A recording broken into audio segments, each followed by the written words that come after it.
বাংলাদেশ জাতীয়তাবাদী দল বিএনপি এর স্থায়ী কমিটির সদস্য আমির খসরু মাহমুদ চৌধুরী মিয়ানমারকে কোনো করিডোর বা চ্যানেল দেওয়ার বিরোধিতা করে বলেছেন, এটি বাংলাদেশের অস্তিত্ব ও নিরাপত্তার প্রশ্ন। অন্তর্বর্তী সরকারকে ফ্রন্ট লাইনের যুদ্ধের দিকে ঠেলে দেওয়া উচিত নয়।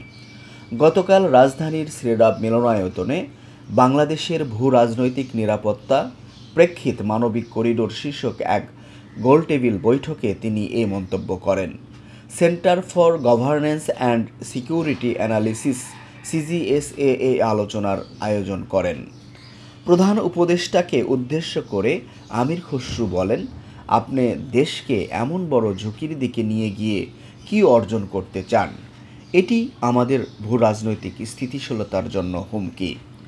কেন করিডোর দিয়ে আমাকে রোহিঙ্গা ফেরত নিতে হবে, এটা আমার প্রশ্ন। বাংলাদেশ থেকে রোহিঙ্গা ফেরত যায়নি, জিয়া রহমান সাহেবের সময় রোহিঙ্গা ফেরত যায়নি, বেগম খালেদা জিয়ার সময় রোহিঙ্গা ফেরত যায়নি। কি করিডোর দিয়ে হয়েছিল? কেন করিডোর দিয়ে? কেন কন্ডিশনাল টু আপনার করিডোর হতে হবে? রোহিঙ্গা ফেরত যাওয়াটা তাদের সিটিজেন্স, তাদের নাগরিক অধিকার, তাদের মানব অধিকার। আইনগতভাবে তারা সেখানে ফেরত যেতে হবে, ওই ডিগনিটি এবং তাদের সিকিউরিটি নিশ্চিত করতে হবে। বাংলাদেশের মানুষের স্বার্থ জলাঞ্জলি দিয়ে ক্ষমতায় থাকার জন্য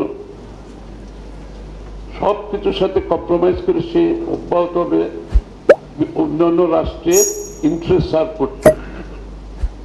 তাহলে আপনি কি সেদিকে কোনো দিকে যাচ্ছে নাকি? এই প্রশ্নটা তো উঠতেই পারে, কারণ কোনো যুক্তিতে আমরা এখানে যাওয়ার কোনো সুযোগ নেই, কোনো করিডোর, কোনো চ্যানেল যাওয়ার কোনো সুযোগ নাই। Bangladesh can't afford it. বাংলাদেশের মানুষ এটা অ্যাফোর্ড করে না। রোহিঙ্গা ফেরত যেতে হলে রোহিঙ্গার আন্তর্জাতিক নিয়ম কানুনের মাধ্যমে, ডিগনিটির মাধ্যমে, আইন কানুনের মাধ্যমে তার অধিকার, তার নাগরিক অধিকার নিয়ে তাকে ফেরত যেতে হবে। ঠিক আছে, বিগত দিনে 2 বার গিয়েছে, ওইভাবে যেতে হবে। আপনি করিডোরের দোহাই দিয়ে বাংলাদেশকে ফ্রন্টলাইন স্টেজে নিয়ে যাবেন আমাদের অস্তিত্বের ব্যাপারে, এখানে আমাদের নিরাপত্তার ব্যাপার, আমাদের দেশের স্থিতিশীলতার ব্যাপার, সেটাকে আপনি একটা এত বড় ঝুঁকির দিকে নিয়ে গিয়ে আপনি কি অ্যাচিভ করার চেষ্টা করছেন? অনুষ্ঠানে মূল প্রবন্ধ উপস্থাপন করেন সিজিএসএ এর নির্বাহী পরিচালক কর্নেল অবসর মোহাম্মদ জগলুল আহসান।